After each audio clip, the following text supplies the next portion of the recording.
자폐아 놀자 시간입니다. 오늘은 자폐아들의 행동을 이해하는 측면에서 제가 자폐아들의 감정 표현에 대해서 좀 이야기를 해드리려고 합니다. 좋은 자료가 있어서 제가 그것을 조금 읽어드릴 테니까 잘 한번 생각해 보시는 시간을 가지셨으면 좋겠습니다. 최근 하나의학사에서 나온 자폐아 행동의 이해와 대처 방법이라는 책에서 제가 발췌해서 읽어드릴 겁니다. 상당히 일가견이 있는데 우리가 많이 놓치고 있는 부분들입니다. 우리 아이가 혹시 자폐아가 아닐까 또는 자폐 스펙트럼이 아닐까라고 생각을 한다면 감정을 표현하는 부분에서 한번 염두에 두고 들어보시면 좋겠습니다. 자폐아의 감정 표현 능력에 대한 연구는 상대적으로 적다. 하지만 몇몇 연구는 자폐아들은 그러한 점에서 우리가 임상에서 관찰할 수 있는 심각한 장애가 있다는 것을 뒷받침해 준다. 자폐아들이 얼굴로 감정을 표현할 수 있는 능력이 있는지에 대한 연구가 몇 개 있었는데 결론은 자폐아들은 일반 아이들보다 기대되는 얼굴 표정을 잘 표현하지 못한다는 것이다. 실제로 임상 장면에서 자폐아들은 일반 아이들보다 미소 짓기 능력이나 여하튼 우리가 이제 상호작용을 하면서 기대되는 그런 감정을 잘 표현하지 못합니다. 그러니까 제스처나 이 안면 근육이 부적절합니다. 그래서 자폐아들의 자연스러운 몸짓에 대한 최근의 한 연구에서 그들은 위로나 사랑, 친밀감, 그리고 당황 등 대인관계에서의 감정을 표현하는 몸짓이 현저히 결여돼 있었다. 따라서 자폐아들은 감정 표현의 어휘력이 제한되어 있어 보인다. 왜냐하면 얼굴 표정도 실제 우리 말하는 어휘력만큼이나 상당히 중요한 사인을 내보내고 있습니다.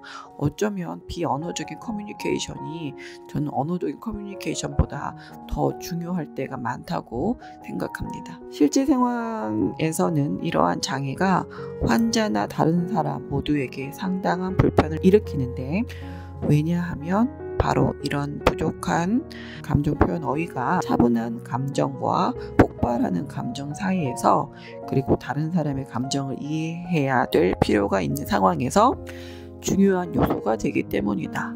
아주 그럴듯한 하지만 엄밀히 말해 정확하지는 않은 이유로 자폐아들의 감정은 고장난 스테레오를 통해 나오는 것 같다고 나는 말한다.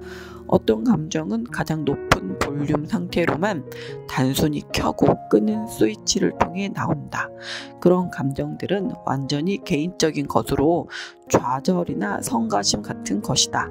반면에 어떤 감정들은 가장 낮은 볼륨 상태로만 나오는데 그것은 대개 다른 사람의 감정이나 생각을 이해할 필요가 있는 것들이다. 그러한 것들에는 사랑, 위로, 그리고 당황 같은 것들이 있다.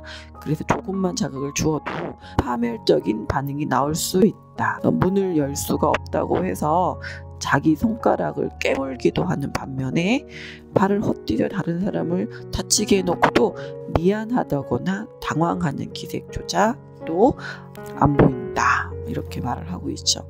실제로 그렇습니다. 부모들이 상당히 양육을 힘들어하는 이유가 내 아이지만 내 아이가 내 마음을 못 읽는다는 거, 공감하지 못한다는 게 가장 큰 문제이기도 합니다.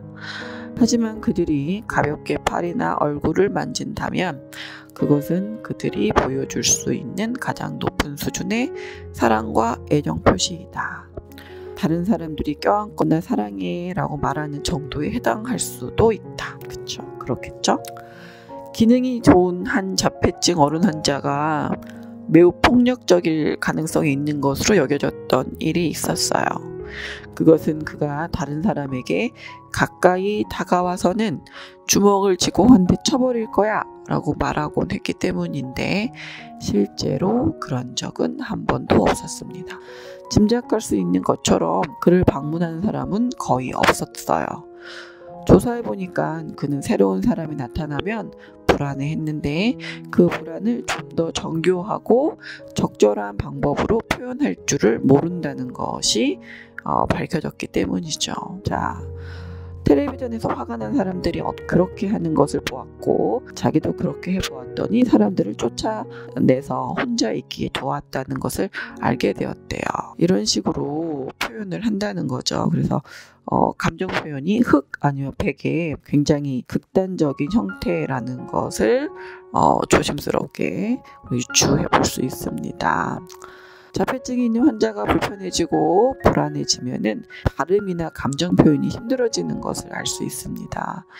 현재 상황에는 전혀 맞지 않고 이전에 비슷한 감정을 느꼈을 때 자기 자신이나 다른 사람이 했던 말을 그대로 반복해요. 이때에도 전달하고자 하는 것은 말이 아니라 그냥 감정이었다는 거죠. 상호작용이 좀 많이 부족한 감정 표현이라는 거죠.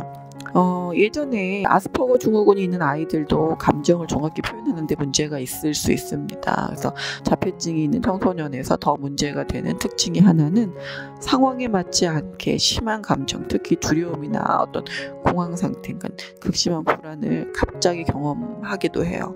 이렇게 이제 공황 상태가 되면 대인관계나 주변 사람 너무 힘드니까 약물 치료로 도움을 받을 필요가 있습니다.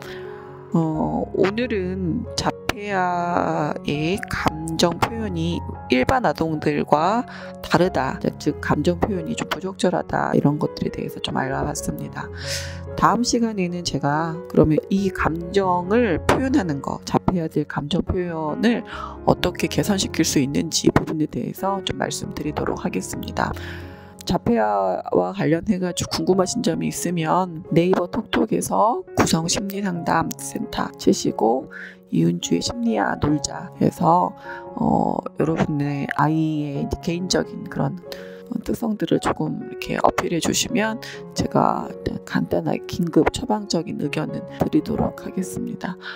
또 뭐 자폐와 관련해 가지고 문의가 있으셔도 네이버 톡톡에서 구성심리상담센터에서 문의해 주시면 되겠습니다. 이제 환절기고요. 건강 조심하시고, 그다음에 우리 만약에 내 아이가 자폐아일 것 같다라고 생각하시는 분들이 계신다면, 부모님들이 실제로 저를 찾아오는 중에 많은 아이들과 부모님 중에서 자폐아가 아닌 경우들도 상당히 많아요. 그렇기 때문에 너무 걱정만 하지 마시고 한번 이렇게 아이를 보여주는 것도 도움이 될 것이라고 생각이 됩니다. 네, 오늘은 여기서 마치도록 하겠습니다. 감사합니다.